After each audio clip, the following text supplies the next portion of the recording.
nacional, Manaus e o Amazonas já amargavam uma crise na estrutura de saúde.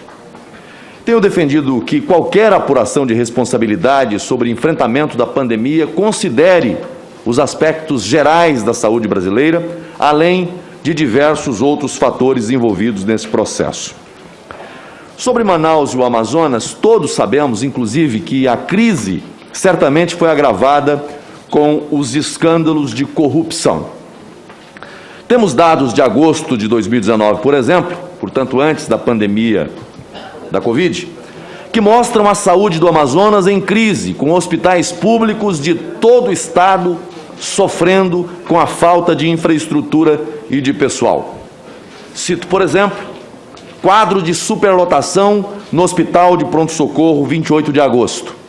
Salas improvisadas, pacientes do lado de fora, em macas, outros sendo mandados de volta para casa. Existem diversos outros dados dos anos anteriores a 2019 mostrando a crise de saúde no Amazonas. Em 2017, o Conselho Regional de Medicina e a Defensoria Pública do Amazonas consideraram alarmante o quadro de saúde amazonense. O presidente do Conselho afirmou na ocasião que o serviço de urgência do Amazonas estava entre os piores do país. Faço estas observações justamente porque considero que o problema da saúde do Amazonas não pode ser considerado apenas levando-se em consideração o início do ano de 2021, como se costuma fazer. E aí pergunto, quando o senhor assumiu a Secretaria de Estado da Saúde do Amazonas, qual era a realidade dessa área da capital interior? De modo sucinto. Senador, a atenção primária no município de Manaus tem uma das piores coberturas do Brasil, né? Então, isso afeta muito, influencia muito na atenção de média e alta complexidade. Nas nossas portas de entrada nos nossos pronto-socorro, o senhor falou 28 de agosto aí, de 50% a 60% dos atendimentos que são realizados no 28 de agosto são atendimentos que deveriam estar sendo realizados na atenção primária. Que não existe. Um hospital que é muito deficitário. Agora, nessa gestão, que o município vai começar a trabalhar, está trabalhando em conjunto para poder resolver isso. Mas, historicamente, a atenção primária no município é muito deficitária, a cobertura muito baixa. Tanto, eu queria fazer um adendo, o senador falou sobre a letalidade. A letalidade em Manaus foi 5% em Manaus. No interior, 1,92%, mais ou menos. Então, por que nos 61 municípios, letalidade menor? Porque a atenção primária nesses outros municípios é mais eficiente, está mais presente, ao próximo da população para dar aquele primeiro atendimento. E em Manaus há essa deficiência. A que fatores Vossa Senhoria atribui essa realidade em Manaus? Bom, eu acho que nós temos, historicamente, um período de organização da rede.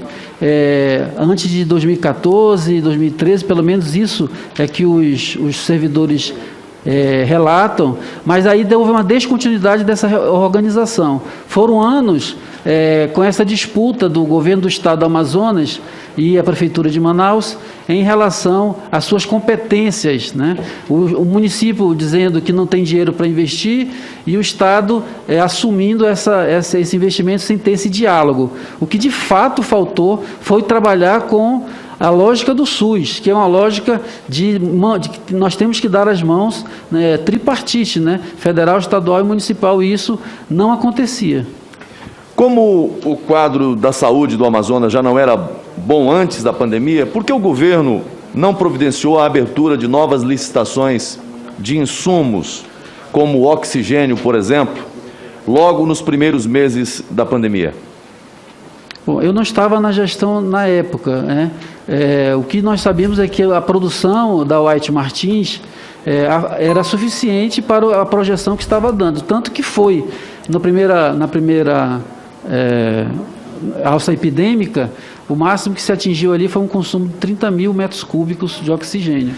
E aí, no segundo semestre, quando eu já assumi lá, tem o projeto de aquisição de mini usinas, nós disparamos o processo, mas fomos surpreendidos já com a segunda alça epidêmica e foi muito maior do que qualquer previsão que nós pudéssemos fazer.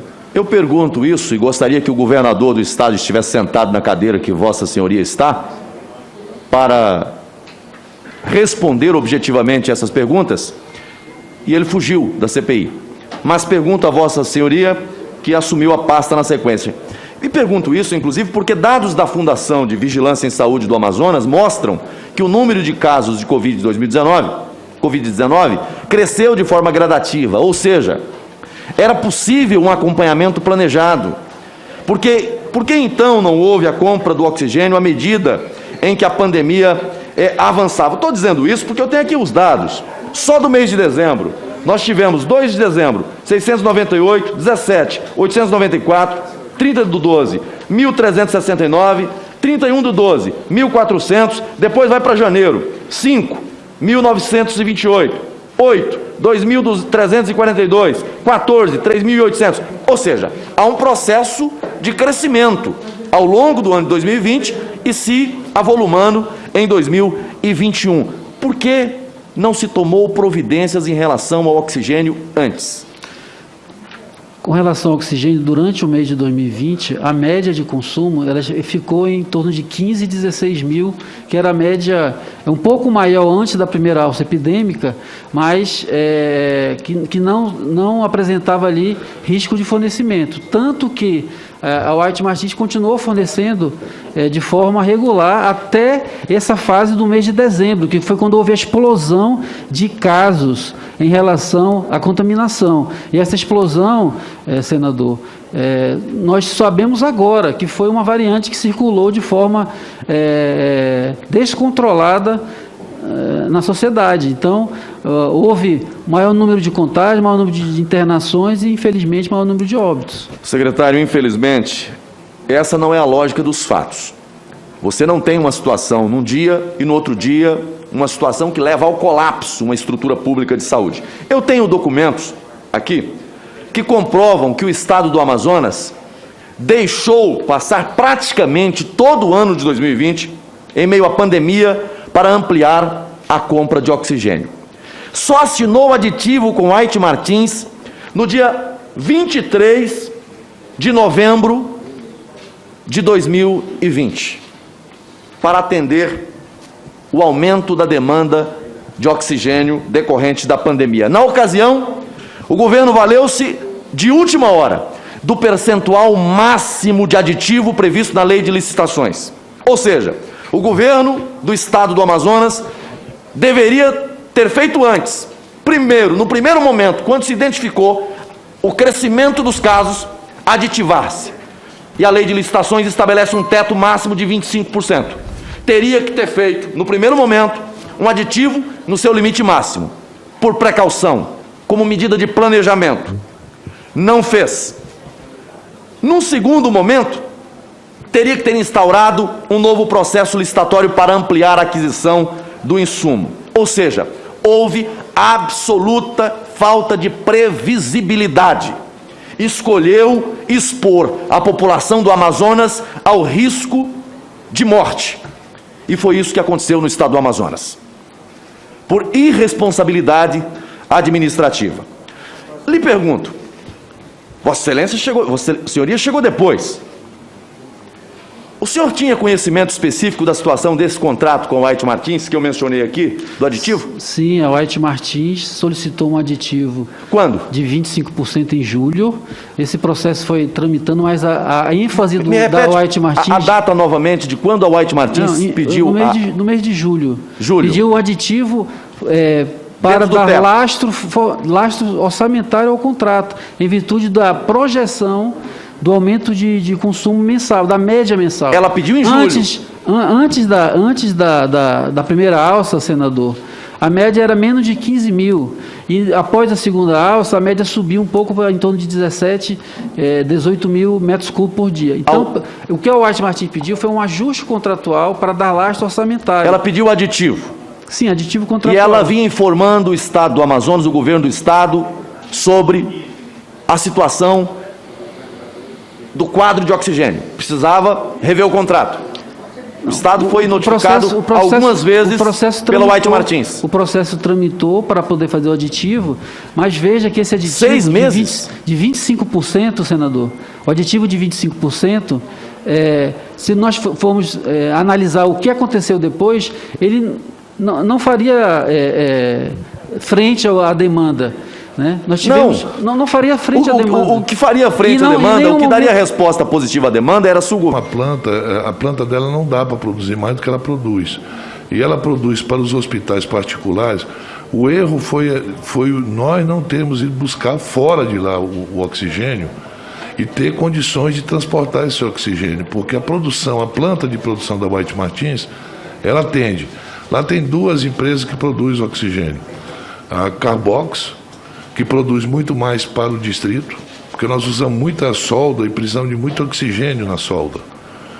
Lá, muita coisa é utilizado solda, então é oxigênio. A produção dela, ela é limitada. Uma planta dela, eu acho que é 30 mil, 40 mil por dia. Era 28, aumentou para 36. É isso, total deles. Então, a White Martins, sabendo que ela não tinha condições de produzir, e o Estado, sabendo do aumento, teriam que ter se preparado, se organizado e fazendo planejamento para trazer o oxigênio. Não dava para fazer outra fábrica ali naquele dia, mas trazer o oxigênio de fora dava. E encerro por aqui. Depois desse tempo que passou à frente da Secretaria de Estado da Saúde do Amazonas, a par de tudo o que vem acontecendo, se arrepende de alguma coisa? Se pudesse voltar no tempo, faria diferente? Eu, senador, trabalhei diuturnamente na secretaria, junto com as equipes de saúde, para resolver os problemas que eu estava enfrentando. Eu tenho a humildade de dizer que eu fiz o que eu pude fazer dentro da secretaria. Eu trabalhei e me dediquei, junto com os demais secretários da saúde e as equipes de saúde, que são muito valorosas, para fazer o máximo possível para salvar o maior número de vidas. Então, senador, toda a experiência, na minha opinião, ela é rica e precisa ter lições aprendidas, mas eu agradeço a oportunidade de ter passado pela saúde, porque, de fato, ela me ensinou muitas coisas que, inclusive, o reconhecimento de uma área de profissionais muito dedicados e comprometidos. Obrigado, presidente.